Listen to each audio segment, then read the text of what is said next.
to start out this show by starting out with tell me your impressions of what's happening in the Western playoffs in the NBA right now. Let's start off with Dr. J.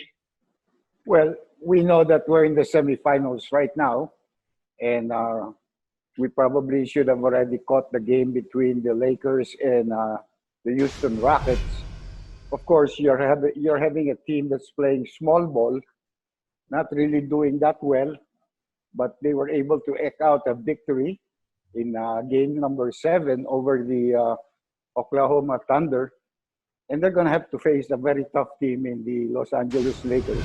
Coach Ronnie, how impressed are you with the level of play so far in the playoffs? We understand, that there was a it's the bubble. There was a long period of rest. How impressed are you now that they brought up the game from their eliminations of a few games and then now into the playoffs? There is a ton of difference between the quality of the games that we saw in the seeding games and in the postseason. And you can see how well these players have been able to adapt to the bubble environment.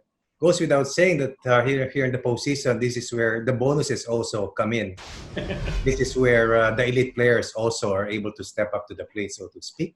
And that is exactly what we are seeing. The top 20 players, the top 10 players are now showing up and proving that they deserve those mega deals. But more than that, they're here to win once-in-a-lifetime bubble execution of the NBA. And that's why the top 4 teams in the Western Conference are now facing each other in the semifinals. Okay, Chris, I know you've been watching the games. Do you think players are back in that competitive mode? I know the issues of social injustice are still there. The families are with them. The depression of other players seems to be a thing of the past, especially Paul George. Do you think the players are in that competitive playoff mode? Yeah, I definitely feel like they have turned it on and flipped that switch to be in playoff mode. And it's been great to see.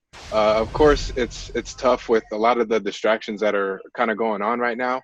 And the NBA is actually leading the forefront as far as the social justice things that are going on in the States. So that actually gives a lot more responsibility to the players now more than ever.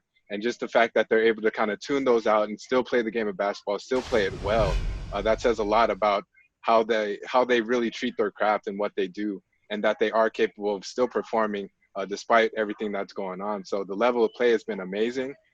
I definitely feel that the teams are going to turn it up a bit on both sides, but I think overall it's been fun to watch. And like Coach Ronnie was saying, you're seeing the people that are really coming to play, and they're really putting up those numbers, and they're really earning those contracts.